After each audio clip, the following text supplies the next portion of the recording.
నమస్కారం. నేటి దాత్రి వార్తలకు స్వాగతం. ముందుగా వార్తల్లోని ముఖ్యాంశాలు.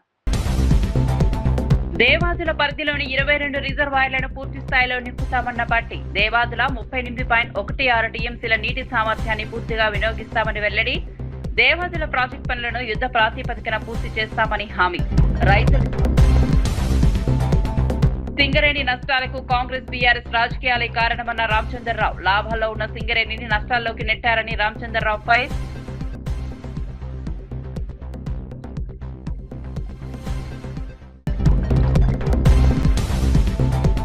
ముందస్తు నోటీసులు లేకుండా నాగార్జున యాదవ్ ను అరెస్ట్ చేశారని వైసీపీ ఫైర్. రేవంత్ రెడ్డి వ్యాఖ్యల కేసులో నాగార్జున యాదవ్ ను అరెస్ట్ చేసిన పోలీసులు. రాజకీయ విమర్శలు చేసిన వారిపై పోలీసులు వ్యవస్థను ప్రయోగిస్తున్నారని ఆరోపణ.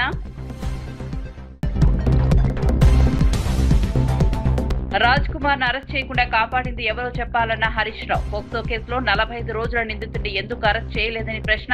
ప్రభుత్వ విమర్శలను వెంటనే అరెస్ట్ చేస్తారు. రాజ్ కుమార్ ను ఎందుకు చేయలేదని ఫైర్. షాబాద్ నిందితుని కాపాడిన వారి వివరాలు బయట పెట్టాలని హరీష్ డిమాండ్. రాయలసీమ లిఫ్ట్ పనులకు కూటమి ప్రభుత్వం నిలిపివేస్తుందన్న వైసీపీ నేతలు. జగన్ హయాంలో రాయలసీమ లిఫ్ట్ పనులు 80% పూర్తయ్యాయని నిర్లక్ష్యం విమర్శ. రాయలసీమ మంత్రి తీసుకొచ్చి 38.16 టీఎంసీల నీటి సామర్థ్యాన్ని సంపూర్ణంగా వినియోగిస్తామని చెప్పారు. దేవాదుల పరిధిలోని 22 రిజర్వాయర్లను పూర్తి స్థాయిలో నింపి ఆయకట్టుకు సాగునీరు అందించడమే ప్రజాప్రభుత్వ లక్ష్యమన్నారు. ములుగు జిల్లా Tupakulagudem Sammakka Sagar project, Devadula water point ను మంత్రులు ఉత్తమ్ కుమార్ రెడ్డి, పొంగులేటి శ్రీనివాసరెడ్డితో కలిసి బట్టి పరిశీలించారు. భూసేకరణ, పెండింగ్ పనులు, మోటార్ల పనితీరుపై అధికారులతో సమీక్షించారు. ఎల్నినో ప్రభావంతో వర్షాభావ పరిస్థితులు ఏర్పడే అవకాశాన్ని ముందుగానే అంచనా వేసి కార్యాచరణ సిద్ధం చేశామన్నారు. గోదావరి జలాలను గరిష్టంగా వినియోగించి రైతులకు సాగునీరు, ప్రజలకు త్రాగునీరు అందించేందుకు ఎంత ఖర్చైనా వెనకాడబోమని బట్టి విక్రమార్క స్పష్టం చేశారు.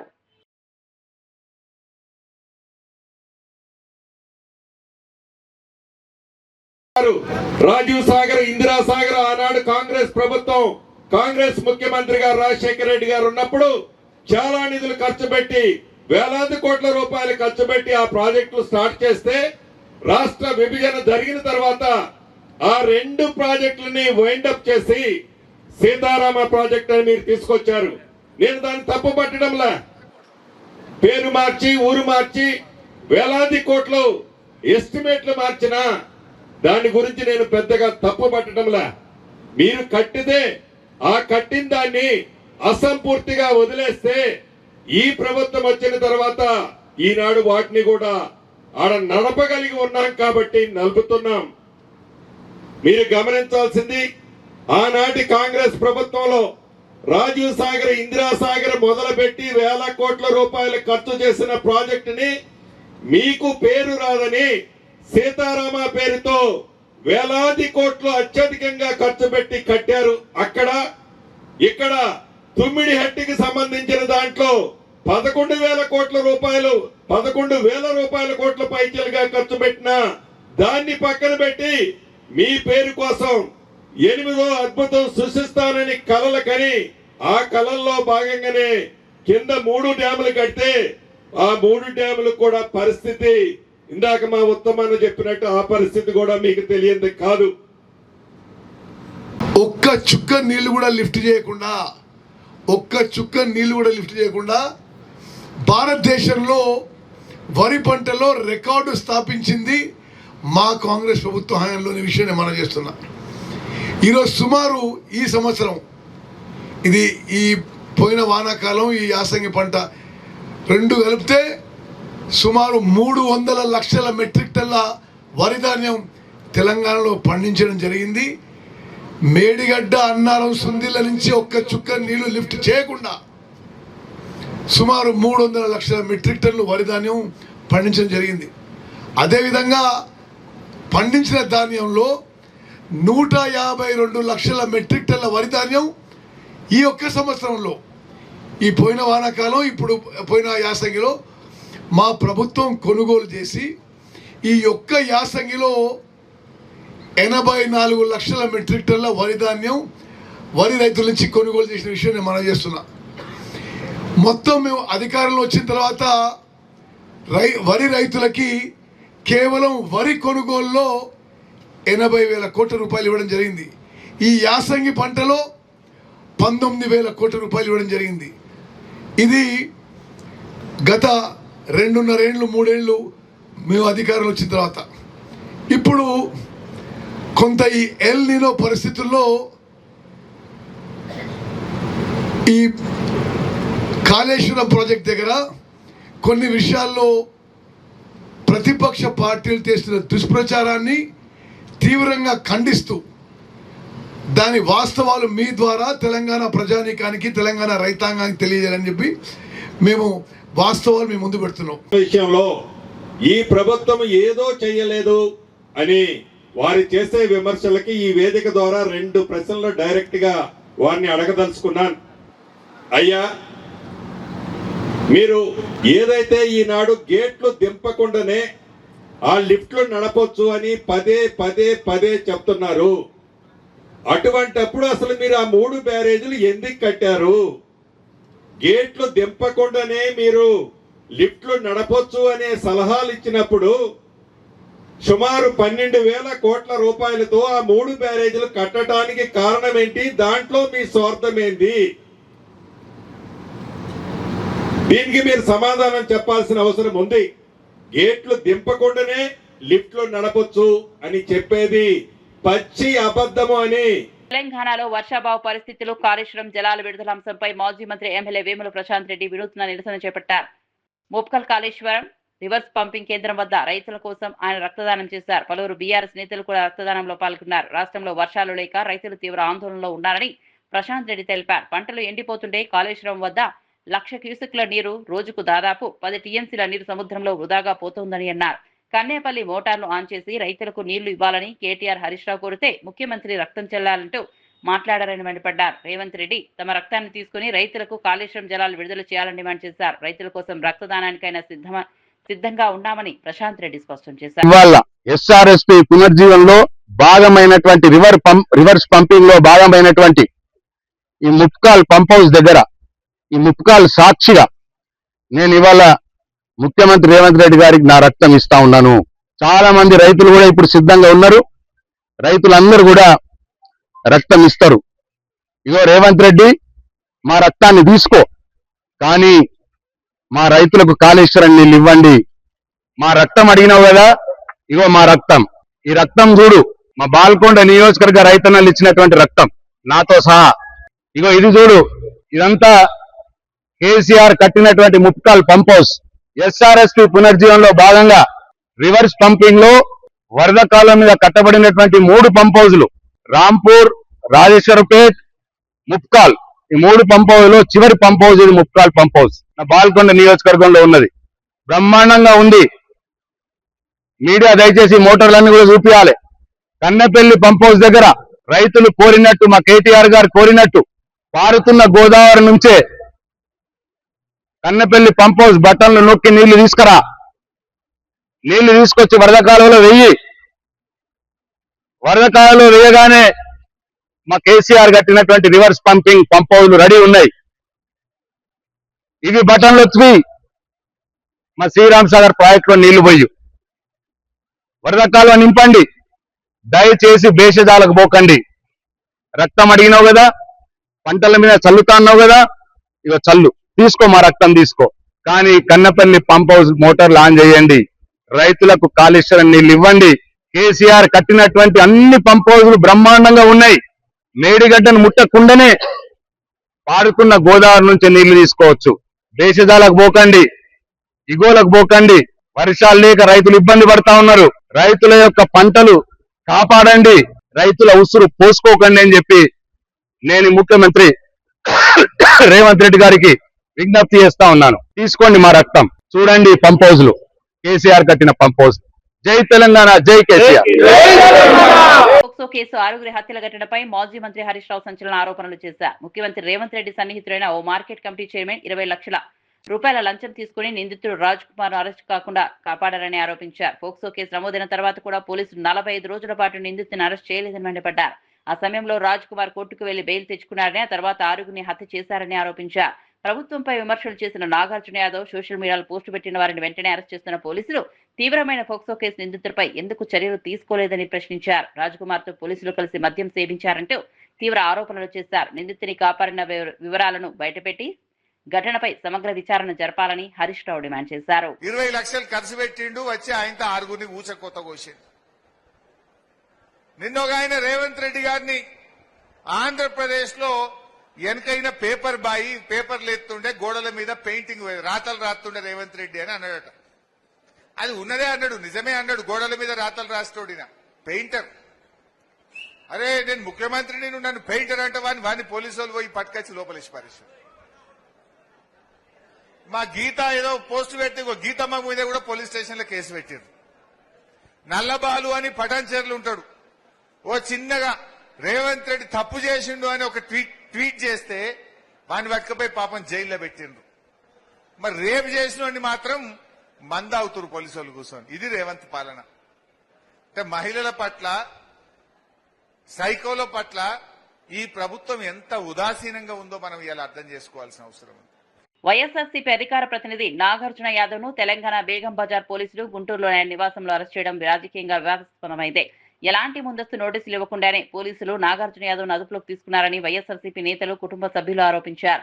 గతంలో ఓ టెలివిజన్ డిబేట్ లో తెలంగాణ ముఖ్యమంత్రి రేవంత్ రెడ్డిపై నాగార్జున యాదవ్ చేసిన వ్యాఖ్యల నేపథ్యంలో కాంగ్రెస్ నేత ఇచ్చిన ఫిర్యాదు మేరకు కేసు నమోదైనట్టు తెలుస్తోంది. ఈ కేసులో భాగంగానే బేగం బజార్ పోలీసులు గుంటూరుకు వెళ్లి ఆయన అరెస్ట్ చేసినట్లు సమాచారం. రాజకీయ విమర్శలు చేసిన వారిపై పోలీసు వ్యవస్థను ప్రయోగించడం సరికాదని వైసీపీ నేతలు మండిపడ్డారు. అరెస్టుకు సంబంధించిన పూర్తి వివరాలను పోలీసులు వెల్లడించాలని డిమాండ్ చేశారు. నాగార్జున యాదవ్ ను ఎక్కడికి తరలించారనే అంశంపై కుటుంబ సభ్యులు ఆందోళన వ్యక్తం చేశారు. ఈ అరెస్టు వ్యవహారంపై వైఎస్ఆర్సీపీ నేతలు తీవ్ర అభ్యంతరం వ్యక్తం చేస్తున్నారు. కోలుకునే వరకు సీఎం రిలీఫ్ ఫండ్ కింద కొంత రిలీజ్ చేయడానికి ప్రపోజల్ కూడా పెట్టడం జరిగింది. అది త్వరలోనే రిలీజ్ చేయడానికి కూడా అన్ని చర్యలు కూడా తీసుకుంటా ఉన్నాం. దీన్ని కూడా రాజకీయం చేయాలని ప్రయత్నం చేస్తే మట్టుకి అసలు మీకు అర్హత లేదు జగన్మోహన్ రెడ్డి గారు. ఇవాళ ఈ ప్రభుత్వం వెంటనే స్పందించడం, వారికి తక్షణ సహాయం అందించడం, ఈరోజు ఒక ధైర్యం, మత్స్యకార కుటుంబాల్లో ఒక ధైర్యంతో ఉన్నాం. మీరు వెళ్ళి అక్కడ రాజకీయం చేయాలని ప్రయత్నం చేస్తే మాకొచ్చే నష్టపరిహారం మేము నష్టపోతామని ఇవాళ రాష్ట్ర వ్యాప్తంగా ఉన్నటువంటి మత్స్యకారులు ఆందోళన ఉంది. ఎందుకంటే 5 సంవత్సరాలు మీరేమీ చేయలే. ఆనాడు 63 మందికి మీరు మరి లాస్ట్ గవర్నమెంట్లో మీ కాళ్ళ చుట్టూ తిరిగినా, మీ ఆఫీసుల చుట్టూ తిరిగినా, మీ కాళ్ళు పట్టుకున్నా కూడా కనీసం డెత్ సర్టిఫికెట్లు కూడా ఇప్పించలేనటువంటి పరిస్థితి మీకుండి, ఆ డెత్ సర్టిఫికెట్లు ఇవ్వని కారణంగా మరి ఎక్స్గ్రేషియా కూడా రాని కారణంగా అటు పెన్షన్లు రాక నానా ఇబ్బందులు పడితే మరి ఈరోజు కూటమి ప్రభుత్వం వచ్చిన వెంటనే 63 మందికి 3,15,00,000 రూపాయలు వాళ్ళకి ఎక్స్గ్రేషియా అందించినటువంటి ఘనత ఇవాళ కూటమి ప్రభుత్వాన్ని. ఇవాళ ఇమ్మీడియట్గా స్పందించినటువంటి విధానం వచ్చిన సంవత్సరంలోనే పాత ప్రభుత్వంలో ఏదైతే మీరు పెండింగ్ పెట్టినటువంటి నష్టపరిహారం ఎక్స్గ్రేషియాని చనిపోయినటువంటి కుటుంబాలకి చెక్కులు పంపించి ఆదుకున్నటువంటి ఘనత ఈ కూటమి ప్రభుత్వాన్ని. మీ వల్ల 5 సంవత్సరాల్లో మత్స్యకార కుటుంబాలన్నీ కూడా నష్టపోయినాయి. ఆనాడు జీవో నెంబర్ 217 తీసుకొచ్చారు. జీవో నెంబర్ 217 తీసుకొచ్చి తరతరాలుగా ఉన్నటువంటి హక్కుగా ఉన్నటువంటి చెరువుల్ని మీ దాయాదులకి అప్పనంగా అప్పచెప్పడానికి జీవోలు తీసుకొస్తే కూటమి ప్రభుత్వం వచ్చిన వెంటనే జీవో నెంబర్ 217ని రద్దు చేసినటువంటి ఘనత ఇవాళ కూటమి ప్రభుత్వాన్ని. ఆ రోజున కూడా మేము హామీ ఇచ్చాం, మీది ఎవరు కూడా అధైర్యపడద్దు, మీకు తోడుగా అండగా మేము ఉంటాం, మిమ్మల్ని అన్ని విధాలా కూడా మీకు భరోసా ఇస్తామని చెప్పి హామీ ఇచ్చి ఇవాళ జీవో నెంబర్ 217ని రద్దు చేయడం జరిగింది. అదే కాదు, మరి ఆ రోజున హుద్హుద్ తుఫాన్ వస్తే హుద్హుద్ తుఫాన్లో భారతదేశంలోనే ఫస్ట్ టైం కూటమి, ఆ రోజున తెలుగుదేశం ప్రభుత్వం ఉంది, చంద్రబాబు నాయుడు గారు ముఖ్యమంత్రిగా ఉన్నారు, 6 లక్షల రూపాయలు చొప్పున ఫిషింగ్ హార్బర్లో ఫిషింగ్ బోట్స్కి అందించినటువంటి ఘనత మరి ఆనాడు చంద్రబాబు నాయుడు గారిది. మొన్న లాస్ట్ ఎలక్షన్స్ ముందు ఫిషింగ్ హార్బర్లో దగ్గర 45 పడవలు ఫైర్ యాక్సిడెంట్ జరిగి పూర్తిగా నష్టపోతే కనీసం వాళ్ళని వచ్చి పలకరించినటువంటి జగన్మోహన్ రెడ్డి గారు ఇవాళ వచ్చి దొంగ డ్రామాలు ఆడుతూ ఉంటే, సింగరేణి సంస్థను కాంగ్రెస్ బీఆర్ఎస్ పార్టీలు తమ రాజకీయ ప్రయోజనాల కోసం నష్టాల్లోకి నెట్టాయని తెలంగాణ బీజేపీ అధ్యక్షుడు రామచంద్రరావు తీవ్ర ఆరోపణలు చేశారు. నాంపల్లిలోని బీజేపీ రాష్ట్ర కార్యాలయం నుంచి సింగరేణి భరోసా యాత్రను పార్టీ నేతలు ప్రారంభించారు. గతంలో లాభాల్లో ఉన్న సింగరేణి సంస్థ ప్రస్తుతం నష్టాలను ఎదుర్కొనే పరిస్థితికి కాంగ్రెస్ బీఆర్ఎస్ విధానాలే కారణమని రామచంద్రరావు విమర్శించారు. ప్రధాని నరేంద్ర మోదీ, కేంద్ర మంత్రి కిషన్ రెడ్డి సింగరేణి సంస్థకు అండగా నిలుస్తూ సంస్థ భవిష్యత్తును బలోపేతం చేసేందుకు కృషి చేస్తున్నారని తెలిపారు. సింగరేణి కార్మికుల ప్రయోజనాల పరిరక్షణకు బీజేపీ కట్టుబడి ఉందని స్పష్టం చేశారు. బీజేపీ నేత డీకే అరుణ మాట్లాడుతూ సింగరేణి ఉద్యోగుల్లో భరోసా కల్పించేందుకు ఈ యాత్ర చేపట్టినట్లు తెలిపారు. సంస్థ అభివృద్ధికి అవసరమైన చర్యలను ప్రజలు, కార్మికులకు వివరించడమే యాత్ర ప్రధాన లక్ష్యమని పేర్కొన్నారు. సింగరేణి ఈరోజు నరేంద్ర మోదీ గారి యొక్క ప్రయత్నంతో, కోల్ శాఖ మంత్రి కిషన్ రెడ్డి గారి ప్రయత్నంతో టెండర్స్ లేకుండా నామినేషన్ బేసిస్ మీద తడచర్ల 2 బ్లాక్ని సింగరేణికి అలాట్ చేయడం అనేది ఇది చాలా పెద్ద విషయం. దీని ద్వారా దాదాపు 1500 మందికి ఉద్యోగాలు కూడా వచ్చే అవకాశాలు ఉన్నాయి. కాబట్టి నరేంద్ర మోదీ గారు అటు 9 బ్లాక్ అయితే ఏంది, తడచర్ల 2 అయితే ఏంది, ఈ యొక్క 2 బ్లాకులు కూడా సింగరేణికి ఇవ్వడంతో ఈరోజు సింగరేణి ఒక కార్మికుడు కానీ, సింగరేణి ప్రాంతంలో ఉన్నటువంటి ప్రజలకు కానీ ఇది ఒక మంచి వరంగా వాళ్ళు భావిస్తున్నారు. ఆ ప్రాంతంలో ఉన్నటువంటి సింగరేణి కార్మికులందరికీ కూడా ఒక భరోసా కల్పించడానికి తెలంగాణ రాష్ట్రంలో సింగరేణి కార్మికులు మరి బొగ్గు గనుల ద్వారా రాష్ట్రానికి పెద్ద ఎత్తున మరి ఆదాయం కూడా పెరగబోతున్నటువంటి సందర్భంలో వాళ్ళ లోపల ఉన్నటువంటి అనేక అపోహలను తొలగించినటువంటి క్రమంలో ఈరోజు కిషన్ రెడ్డి గారు ఈ కార్యక్రమాన్ని కార్మికుల మధ్యలో గడపడానికి ఈరోజు రేపు వారితో సమావేశాలు, వారితో కార్మికులతో ఇంటరాక్షన్ కూడా ఉంటుంది. సో ఈ 2 days కూడా ఆ ప్రాంతంలో పర్యటన జరుగుతుంది. సో ఫస్ట్ కొత్తగూడెము, తర్వాత మణుగూరు, తర్వాత రాత్రి భూపాలపల్లి జరుగుతుంది. అది రేపు కూడా కంటిన్యూ అవుతుంది. మాస శివరాత్రి ఆరుద్ర నక్షత్రం ఒకే రోజు రావడంతో తెలుగు రాష్ట్రాల్లోని ప్రముఖ శివాలయాలు భక్తులతో కిక్కిరిసిపోయాయి. 12 జ్యోతిర్లింగ క్షేత్రాల్లో ఒకటైన శ్రీశైలానికి భక్తులు రద్దీ భారీగా పెరిగింది. తెల్లవారుజాము నుంచే భక్తులు పాతాళగంగలో పుణ్యస్నానాలు ఆచరించి బ్రహ్మరాంబ సమేత మల్లికార్జున స్వామిని దర్శించుకున్నారు. స్వామివారి దర్శనం కోసం పెద్ద సంఖ్యలో భక్తులు తరలి రావడంతో ఆలయ పరిసరాలు శివనామస్మరణతో మారుమోగుతున్నాయి. భక్తుల రద్దీని దృష్టిలో పెట్టుకుని శ్రీశైలం ఆలయ అధికారులు వీఐపీ బ్రేక్ దర్శనాలను రద్దు చేశారు. సాధారణ భక్తులకు ఇబ్బందులు కలగకుండా ప్రత్యేక క్యూ లైన్లు, త్రాగునీరు, ఇతర సౌకర్యాలను ఏర్పాటు చేశారు. తెలంగాణలోని ప్రముఖ వేములవాడ రాజరాజేశ్వర స్వామి ఆలయంలోనూ భక్తుల రద్దీ భారీగా పెరిగింది. భక్తులు ప్రత్యేక పూజలు, అభిషేకాలు నిర్వహిస్తూ స్వామివారిని దర్శించుకుంటున్నారు.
తిరుమలలో మంత్రులు, ఎమ్మెల్యేలకు నిత్యహారతి దర్శనం కల్పించాలన్న కర్ణాటక ఉప ముఖ్యమంత్రి డీకే శివకుమార్ వ్యాఖ్యలను టీటీడీ బోర్డు సభ్యుడు భానుప్రకాష్ రెడ్డి తీవ్రంగా ఖండించారు. తిరుమల శ్రీవారి ఆలయంలో నిత్యహారతి దర్శనానికి ప్రత్యేకమైన సంప్రదాయం ఉందని ఆయన స్పష్టం చేశారు. మైసూర్ మహారాజుకు చారిత్రకంగా అందిస్తున్న సంప్రదాయ గౌరవాన్ని రాజకీయ నాయకులకు వర్తింపజేయాలని కోరడం సరికాదన్నారు. తిరుమల ఆలయ ఆచారాలు సంప్రదాయాలను రాజకీయ ప్రయోజనాల కోసం ఉపయోగించకూడదని సూచించారు. శ్రీవారి ఆలయంలో శతాబ్దాలుగా కొనసాగుతున్న సంప్రదాయాలను గౌరవించాల్సిన బాధ్యత ప్రతి ఒక్కరిపై ఉందన్నారు. రాజకీయ పదవుల్లో ఉన్న వారికి ప్రత్యేకంగా నిత్యహారతి దర్శనం కల్పించాలనే డిమాండ్ ఆమోదయోగ్యం కాదని భానుప్రకాష్ రెడ్డి పేర్కొన్నారు. తిరుమల పవిత్రత, ఆలయ సంప్రదాయాల విషయంలో ఎలాంటి రాజకీయ జోక్యం ఉండకూడదని స్పష్టం చేశారు. మంచిది కాదు. ఖచ్చితంగా రేపు జరగబో ధర్మకర్తల మండలి సమావేశంలో దీని మీద నేను చర్చిస్తాను. ఖచ్చితంగా ఇలాంటి సాంప్రదాయాల్ని తిరుమల తిరుపతి దేవస్థానాలు ఒప్పుకునే ప్రసక్తే లేదు. ఇది ఆధ్యాత్మిక క్షేత్రం, డికే శివకుమార్ క్షేత్రం కాదు. తిరుమల తిరుపతి దేవస్థానాలు డికే శివకుమార్ చెప్పినట్టు వినే ప్రసక్తి లేదు ఇక్కడ మాకు. ఆయన ఇష్టానుసారంగా పరిస్థితులు అధ్యయనం చేసి మాట్లాడకుండా ఇష్టానుసారంగా ఆయన పాటికి ఆయన స్టేట్మెంట్ ఇస్తుంటే ఇది మంచిది కాదు. వెంటనే ఆ స్టేట్మెంట్ వెనక్కి తీసుకోవాలని చెప్పి, చెప్పినట్టు మాటలను వెనక్కి తీసుకోవాలని చెప్పి నేను డిమాండ్ చేస్తున్నాను. అలాగే ఈ సాంప్రదాయం ఈరోజు కర్ణాటక అడిగారు, తమిళనాడు అడుగుతారు, మిగతా రాష్ట్రాలు కూడా అడిగే ప్రమాదం ఉంది. కాబట్టి ఎట్టి పరిస్థితుల్లోనూ ఇక్కడి సాంప్రదాయాల్ని మేము డీవియేట్ చేసే ప్రసక్తే లేదు. ఇక్కడి సాంప్రదాయాల్ని మేము దాన్ని అలాగే కొనసాగిస్తూ ముందుకు పోతామే తప్ప ఈ వ్యక్తిగత అజెండా తీసుకొని వచ్చి, ఇక్కడ రాజకీయ అజెండా తీసుకొని వచ్చి ఈ ధార్మిక క్షేత్రాన్ని రాజకీయ పునరావాస కేంద్రంగా మార్చకండి. తిరుమల తిరుపతి దేవస్థానాన్ని రాజకీయ పునరావాస కేంద్రంగా మార్చకండి. మీ పార్టీ వాళ్ళని మెప్పించడానికి, మీ పార్టీలో పనిచేసే నాయకుల్ని మెప్పించడానికి మీరు కావంటే మీ ఊర్లో ఏదైనా గుడి కట్టుకొని దానికి తిప్పించుకోండి, మాకేం అభ్యంతరం లేదు. తిరుమల తిరుపతి దేవస్థానాల్లో ఇటువంటి సాంప్రదాయాల్ని కాపాడుకోవాల్సిన నైతిక బాధ్యత మనందరి మీద ఉంది. కాబట్టి మీరు ఇచ్చినటువంటి స్టేట్మెంట్ వెంటనే వెనక్కి తీసుకోవాల్సిందిగా నేను డిమాండ్ చేస్తున్నాను. తెలంగాణ రాష్ట్రాన్ని ఇచ్చింది కాంగ్రెస్ అగ్రనేత సోనియా గాంధీ అని భువనగిరి ఎంపీ చామల కిరణ్ కుమార్ రెడ్డి స్పష్టం చేశారు. బీఆర్ఎస్ 10 ఏళ్ల పాలనలో జరిగిన అరాచకాలు, వైఫల్యాలను చూసిన తెలంగాణ ప్రజలు ఆ పార్టీని అధికారానికి దూరం చేశారని విమర్శించారు. తెలంగాణను కేసీఆర్ కుటుంబం సుమారు 8 లక్షల కోట్ల రూపాయల అప్పుల్లో ఉంచిందని ఆరోపించారు. రాష్ట్ర సంపదను ప్రజల కోసం వినియోగించకుండా కుటుంబ పాలనకు ప్రాధాన్యమిచ్చారని మండిపడ్డారు. కాంగ్రెస్ ప్రభుత్వం ప్రజా సంక్షేమం, అభివృద్ధి లక్ష్యంగా పనిచేస్తోందని తెలిపారు. బీఆర్ఎస్, బీజేపీ పార్టీలు బయటకు పరస్పరం విమర్శలు చేసుకుంటున్నా రాజకీయంగా రెండు ఒకటేనని ఆరోపించారు. తెలంగాణ ప్రజలు వారి రాజకీయాలను గమనిస్తున్నారని చామల పేర్కొన్నారు. కాంగ్రెస్ పై చేస్తున్న తప్పుడు ప్రచారాలను ప్రజలు నమ్మే పరిస్థితి లేదని, ప్రజలకు ఇచ్చిన హామీలను అమలు చేస్తూ ప్రభుత్వం ముందుకు సాగుతోందని ఎంపీ చామల కిరణ్ కుమార్ రెడ్డి తెలిపారు. బలిదానం చేసిరని అడుగుతున్నాను. నేను ఒకటి చెప్పదలుచుకున్నా. ఈ రోజు తెలంగాణ ఇవ్వడానికి కారణం ఎవరు? తెలంగాణ ఇచ్చింది ఎవరు? తెలంగాణ ఇచ్చింది కాంగ్రెస్ పార్టీ, సోనియా గాంధీ. ఎందుకు ఇచ్చింది? మీరు కావాలని అక్కడ ప్రజలను, విద్యార్థులను రెచ్చగొట్టి బలిదానాలకు మీరు కారణమయ్యి, మీ బావ అగ్గిపెట్టి హరీష్ని అడిగితే చెప్తాడు ఏమేం చేసిర్రో మీరు అధికారంలోకి రావడానికి అని చెప్పి. ఏమేమి అబద్ధాలు చెప్పిర్రో నీకు తెలుసు, మీ బావకు తెలుసు, మీ నాయనకు తెలుసు. ఎందుకంటే ఈ రాష్ట్రంలో మీరు అధికారంలోకి రావడానికి మీ నాయనమ్మ ఉద్యమ మాటలు మాట్లాడుకుంటా నేను కేవలము ఒక చౌకీదార్ అని చెప్పిండు. ఒక వాచ్మ్యాన్ని మాత్రమే తెలంగాణ తేవడమే నా లక్ష్యము. నాకు ఏ అధికార దాహం లేదు. నేను ఏ అధికారం కోసం పనిచేస్తలేను. నాకు ముఖ్యమంత్రి పదవి వద్దు, దళితునికి ఇస్తా. నా కొడుకు అమెరికాలో ఉండు, నా బిడ్డ అమెరికాలో ఉంది, మా కుటుంబంలో అందరూ ఉద్యోగాలు చేసుకుంటున్నారు, మాకు ఏ అవసరం లేదని అబద్ధాలు చెప్పి మీరు అధికారంలోకి వచ్చి అధికార దాహం మీది నీళ్లు నిధులు నియామకాల నినాదంతో విద్యార్థులను, నిరుద్యోగులను రెచ్చగొట్టి వాళ్ళ బలిదానాలకు కారణకులు మీరేరు. మేము ఇవన్నీ చూసి చెలించి మేము తెలంగాణ ఇచ్చి, ఈరోజు తెలంగాణ ఇస్తే కూడా మీ మాయమాటలు, మీ పిట్ట కథలు నమ్మి ప్రజలు మిమ్మల్ని అధికారంలోకి 2014లో తెచ్చిర్రు. దేనికి తెచ్చిర్రు? మీరు నినాదం నీళ్లు నిధులు నియామకాల నినాదం కోసం. నీళ్ళు ఏమైనాయి? లక్షల కొద్ది, 1,00,000 కోట్ల పైచిలకు ఖర్చు పెట్టిన కాళేశ్వరం ఏమైంది? దక్షిణ తెలంగాణ ప్రాజెక్టులలో పాలమూరు రంగారెడ్డికి 1,000 కోట్లు ఖర్చు పెడితే ఏమైంది? కేవలం కమిషన్లు దండుకూరు తప్ప 1 ఎకరానికి నీళ్ళు అని హరీష్ రావు గారు ఇవాళ వచ్చి రోజు పొద్దున సాయంత్రం మధ్యాహ్నం ప్రెస్ మీట్లు పెట్టి ఇప్పుడు నడుస్తున్న ప్రభుత్వాన్ని, ఇప్పుడు రేవంత్ రెడ్డి గారు చేసే పనిని అడ్డుకునే ప్రయత్నం చేస్తున్నారు తప్ప ఎవడన్నా ప్రపంచంలో ఒక్కసారి తెలంగాణ ప్రజలు ఆలోచించాలి. ఎవడన్నా పేర్లు మార్చుకుంటారా? పార్టీకే పేరు మారవలే. ఒకప్పుడు వీళ్ళు ఈరోజు మళ్ళా ఉద్యమ మాటలు మాట్లాడి తెలంగాణ ప్రజల్ని రెచ్చగొట్టేటువంటి ధోరణి ఇవాళ మాట్లాడుతుండు కేటీఆర్. అసలు కేటీఆర్ ఎక్కడుండు? ఉద్యమ సమయంలో 2009లో వచ్చిండు. కేకే మహేందర్ రెడ్డి గారి పుట్టగొట్టి, ఉద్యమకారుని పుట్టగొట్టి ఆ సీట్లో కూర్చొని ఎమ్మెల్యే అయిపోయి మంత్రి అయిన తర్వాత అసలు కేటీ రామారావు పేరేంది? వీళ్ళు పార్టీ పేరే కాదు, మొట్టమొదటిసారిగా కేసీఆర్కు టికెట్ ఇస్తారని చెప్పి, టికెట్ రాదని చెప్పి అప్పుడు ఎన్టీ రామారావును ఒక సెంటిమెంట్లో పెట్టి నా కొడుకు నువ్వంటే నేను పెద్ద అభిమాని, నా కొడుకు పేరు తారక రామారావు పెట్టినా అని చెప్పి అజయ్ రావు పేరును తీసుకుపోయి తారక రామారావు పేరు చేసినటువంటి దరిద్రపు ఆలోచన మీది అధికారం కోసం. అంటే ఆ రోజు టికెట్ కోసం, సీటు కోసం అప్పటికప్పుడు కొడుకు పేరు మార్చి అబద్ధాలు చెప్పి సీటు తీసుకున్నటువంటి పరిస్థితి నీది, కేసీఆర్ గారిది. ఇప్పుడు కేటీఆర్ వచ్చి ట్వీట్లు కొడుతుండు ఈయన గొప్ప మహానుభావుని లెక్క. మీరు ఏ రోజన్నా ఈ బలిదానాలు చేసుకున్నటువంటి విద్యార్థులను కానీ నిరుద్యోగ తల్లిదండ్రులను ఏ రోజన్నా పట్టించుకున్న దాఖలాలు ఉన్నాయి 10 సంవత్సరాలలో?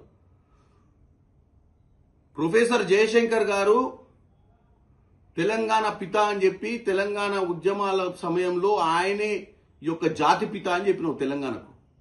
ఎప్పుడైతే అధికారంలోకి వచ్చి నేనే జాతి పిత, నేనే ముఖ్యమంత్రి, నా కొడుకు మంత్రి, నా బిడ్డ మంత్రి, నా అల్లుడు మంత్రి, నా ఇంట్లోనే 5-6 పోస్టులు కావాలని అన్నది మీరు ఇప్పుడు వచ్చి ఉద్యమ సమయం గురించి, బలిదానాల గురించి, మలిదశ ఉద్యమం గురించి మాట్లాడతారా? కేవలం మంత్రి పదవి. స్పెషల్ ఇంటెన్సివ్ రివిజన్ ప్రక్రియపై ప్రజలు అప్రమత్తంగా ఉండాలని కేంద్ర మంత్రి కిషన్ రెడ్డి సూచించారు. ప్రతి ఒక్కరూ తమ పేరు ఓటర్ల జాబితాలో ఉందో లేదో తప్పనిసరిగా పరిశీలించుకోవాలని కోరారు.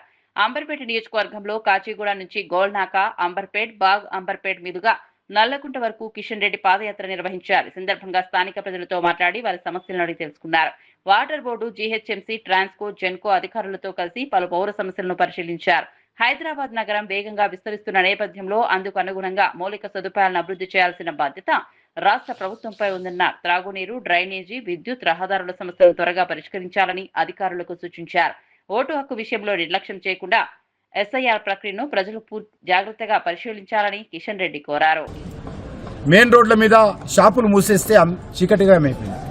ప్రధానమైనటువంటి రోడ్డు మీద ఎక్కడ కూడా వీధి లైట్లు లేవు ప్రభుత్వ పరంగా. ప్రైవేట్ లైట్లు, షాప్స్ ముందు ఉన్నటువంటి లైట్లు, ఆ షాపుల మీద ఉన్నటువంటి బోర్డుకు సంబంధించినటువంటి సైనింగ్ లైట్స్ తప్ప మిగతా లైట్లే ఈరోజు కనిపించే పరిస్థితి లేదు. కాబట్టి నేను రాష్ట్ర ముఖ్యమంత్రి గారిని కోరుతా ఉన్నాను. ఈరోజు హైదరాబాద్ నగరము మరి 40% జనాభా ఉన్నటువంటి నగరానికి నిధుల కొరత ఉంది. రాష్ట్ర ప్రభుత్వానికి 70% ఆదాయం హైదరాబాద్ నుంచి వస్తున్నప్పటికీ కూడా హైదరాబాద్ అభివృద్ధి కోసం రాష్ట్ర ప్రభుత్వం 5% కూడా నిధులు కేటాయించడం లేదు. నెల్లూరులో వైఎస్ఆర్సీపీ టాస్క్ ఫోర్స్ ఆధ్వర్యంలో నిర్వహించిన రౌండ్ టేబుల్ సమావేశంలో సాగునీటి ప్రాజెక్టులపై నేతలు కీలక వ్యాఖ్యలు చేశారు. ముఖ్యమంత్రి చంద్రబాబు నాయుడు ఇరిగేషన్ రంగాన్ని పూర్తిగా నిర్లక్ష్యం చేస్తున్నారని ఆరోపించారు. వైఎస్ జగన్ ప్రభుత్వ హయాంలో రాయలసీమ లిఫ్ట్ ప్రాజెక్టు పనులు 80% పైగా పూర్తయ్యాయని తెలిపారు. అయితే కూటమి ప్రభుత్వం అధికారంలోకి వచ్చిన తర్వాత లోబాయికూరు ఒప్పందాలతో ప్రాజెక్టు పనులు నిలిపివేసిందని విమర్శించారు. రాయలసీమ రైతులకు సాగునీరు అందించే కీలక ప్రాజెక్టుపై ప్రభుత్వం నిర్లక్ష్యంగా వ్యవహరించడం సరికాదన్నారు.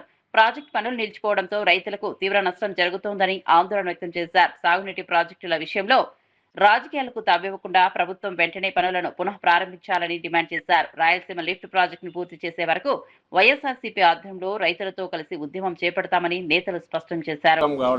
ఎన్జీటీ పేరుతో, అది కూడా చంద్రబాబు నాయుడు గారు తన మనుషులతో వేయించిన కేసుకు సంబంధించి వచ్చిన పర్యావరణ అనుమతులు లేకుండా చేస్తున్నారన్న దానికి సంబంధించి ఎగ్జిస్టింగ్ ప్రాజెక్ట్స్కి అవసరమైన నీళ్లు ఇవి, తాగునీళ్లకు అవసరం ఇవ్వడానికైనవి, అలాగే ఎగ్జిస్టింగ్ ప్రాజెక్ట్స్ వచ్చిన వాటరు అది వచ్చేట్టు చూడడం కోసం చేస్తున్నది తప్ప కొత్త దీనికి అనుమతులు అక్కర్లేదంటూ గవర్నమెంట్ నిర్ణయం తీసుకొని తాగునీళ్ల కోసం ఇది పూర్తి చేస్తున్నాం, అత్యవసరమైన తాగునీళ్ల కోసమని మళ్ళీ ఒక జీవో ఇచ్చి దాన్ని కూడా ఓవర్కమ్ అయి పనిచేస్తున్న నేపథ్యంలో చంద్రబాబు నాయుడు గారు వచ్చారు. ఆ తర్వాత అది ఆగిపోయింది.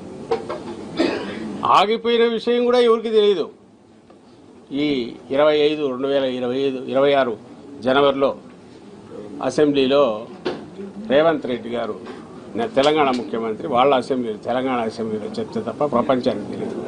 ఆయన ఏం చెప్పారనేది కూడా ప్రపంచానికి ఇప్పుడు తెలుసు. చెప్పిన తర్వాత అది వైఎస్ఆర్ కాంగ్రెస్ పార్టీ వాళ్ళు జనంలోకి తీసుకొచ్చాక మీ ద్వారా, మీడియా ద్వారా కిందికి పోయింది. ఏమని లోపాయికారిగా మా మధ్య టాక్స్లో చంద్రబాబు నాయుడు గారు ఒప్పుకున్నారు, నీ మీద ఉండే గౌరవంతో ఇది రాయలసీమ లిఫ్ట్ నేను ఆపేస్తున్నా అన్నారు, ఆపేశారు అని. ఇది జరిగింది జనవరిలో. అది వస్తే దాని మీద ఎట్లా చేశారు, జరుగుతున్న పని, పూర్తయిన పని ఎందుకు మీరు కంప్లీట్ చేయలేదు, ఆ దాదాపు పూర్తయిన పని. ఇది రాయలసీమ ప్రాంతానికి, నెల్లూరుకు ప్రాణావసరము, ప్రాణాధారం కదా. ఉన్న వాళ్ళ నీళ్ళ నీళ్లు కేటాయించి నీళ్లు తీసుకోవాలన్నా కూడా ఇది అవసరం కాదా అనే క్వశ్చన్ చేస్తే కూడా సమాధానం. ఉండవల్లిలో ప్రభుత్వం చేపట్టిన బలవంతపు భూసేకరణ కారణంగానే రైతు గుంటక పద్మారెడ్డి హఠాన్మరణం చెందారని సిఆర్డీఏ రైతుల పరిరక్షణ కమిటీ ఆరోపించింది. పంటలు సాగులో ఉన్న సమయంలోనే భారీ పోలీస్ బలగాలను మోహరించి బుల్డోజర్లతో పొలాల్లోకి ప్రవేశించారని వైఎస్ఆర్సీపీ నేతలు విమర్శించారు. రైతుల అభ్యంతరాలను పట్టించుకోకుండా పంటలను నాశనం చేసి భూములను స్వాధీనం చేసుకునే ప్రయత్నం చేశారని ఆరోపించారు. కోర్టులకు సెలవు ఉన్న సమయాన్ని చూసుకుని ప్రభుత్వం ఈ చర్యలకు పాల్పడుతోందని మండిపడ్డారు. భూములపై ఆధారపడి జీవిస్తున్న రైతులను భయభ్రాంతులకు గురి చేయడం సరికాదన్నారు. రైతు పద్మారెడ్డి మృతికి ప్రభుత్వ చర్యలే కారణమని ఆరోపిస్తూ బాధిత కుటుంబానికి న్యాయం చేయాలని డిమాండ్ చేశారు. బలవంతపు భూసేకరణను వెంటనే నిలిపివేయాలని కోరారు. రైతుల హక్కుల పరిరక్షణ కోసం అవసరమైతే సుప్రీంకోర్టు వరకు వెళ్లి న్యాయ పోరాటం చేస్తామని సిఆర్డీఏ రైతుల పరిరక్షణ కమిటీ నేతలు స్పష్టం చేశారు. బుల్డోజ్ చేసేద్దాం అని రైతుల మీద ఏం అన్యాయం అండి? రైతుల మీద పోలీసులు ప్రయోగిస్తారా? రైతుల మీద బుల్డోజర్లు ప్రయోగిస్తారా? మహిళా రైతులు లాగి పారేస్తారా? ఏంటి అన్యాయం? ఈ అన్యాయాన్ని ఎదుర్కోవడానికి మేము ప్రయత్నం చేయకూడదా? ఏంటిది? అదేమంటే రాజధానికి వ్యతిరేకం అంటే రాజధానికి వ్యతిరేకం అంటే మీరు రాజధానిలో మీ ఇష్టం వచ్చినట్టుగా రావణ కాక్ష చేస్తారా? రాజధానిని దౌర్జన్యాలు చేస్తారా? చట్ట ప్రకారం వెళ్తే ఎవడు కాదన్నాడు? పూలింగ్కి చోటు దగ్గర తీసుకున్నారు. పూలింగ్కి ఉన్నవాడి మీద ప్రయోగిస్తున్నారు. ప్రయోగించేది కూడా సక్రమంగా ప్రయోగిస్తున్నారా? రేట్ అసెస్మెంట్ చేస్తున్నారా? చేయటం లేదు. ఏంటి దారుణం? దీన్ని ప్రశ్నిస్తాం, చివరిదాకా ప్రశ్నిస్తాం, వారికి అండగా ఉంటాం. ఒక్క రైతు అయినా సరే, ఎంతమంది ఆఫ్టర్ 11 మంది రైతులు, ఎంతో పొలాలు తెలిసాలి, 20 సెంట్లు, 30 సెంట్లు, 40 సెంట్లు, ఎకరం ఉండోడు కొల్లాడు. వాళ్ళ మీద రాష్ట్ర ప్రభుత్వం పోలీస్ ప్రయోగమా, బుల్డోజర్ల ప్రయోగమా, మహిళా కానిస్టేబుల్ తీసుకెళ్లి మహిళా రైతులు లాగేస్తారా? ఏంటిది? ఎంత అన్యాయం జరుగుతూ ఉంది ఇవాళ. దాని మీద వారికి అనుకూలంగా రైతులందరూ వచ్చారు. అవసరమైతే వాళ్ళ దగ్గరికి వెళ్తాం, వాళ్ళతో మాట్లాడతాం, ఈ బాధిత కుటుంబాలతో హైకోర్టులో ఫైట్ చేస్తాం. హైకోర్టులో న్యాయం జరగకపోతే సుప్రీంకోర్టుకు వెళ్తాం. మీరు చేస్తున్నది తప్పు అని చట్టబద్ధంగా నిరూపించేంత వరకు వైఎస్ఆర్ కాంగ్రెస్ పార్టీ వారికి జగన్మోహన్ రెడ్డి గారి నాయకత్వంలో అండగా ఉంటామని కూడా ఈ సందర్భంగా మేము చెప్పదలుచుకున్నాం. మళ్ళా రిపీటెడ్గా సమస్య. దేవాదుల పరిధిలోని 22 రిజర్వాయర్లను పూర్తి స్థాయిలో నింపుతామన్న పార్టీ. దేవాదుల 38.16 టీఎంసీల నీటి సామర్థ్యాన్ని పూర్తిగా వినియోగిస్తామని వెల్లడి. దేవాదుల ప్రాజెక్టు పనులను యుద్ధ ప్రాతిపదికన పూర్తి చేస్తామని హామీ. రైతులు సింగరేణి నష్టాలకు కాంగ్రెస్ బీఆర్ఎస్ రాజకీయాలే కారణమన్న రామచంద్రరావు. లాభాల్లో ఉన్న సింగరేణిని నష్టాల్లోకి నెట్టారని రామచంద్రరావు ఫైర్.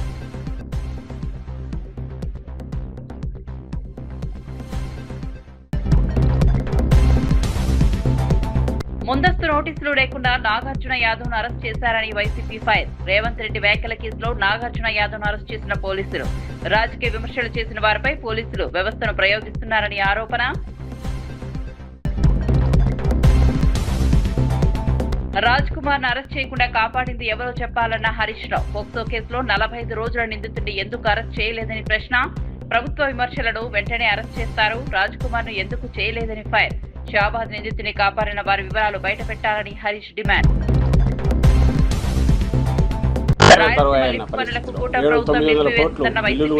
జగన్ హయాంలో రాయలసీమ లిఫ్ట్ పనులు 80% పూర్తయ్యాయని వెల్లడి.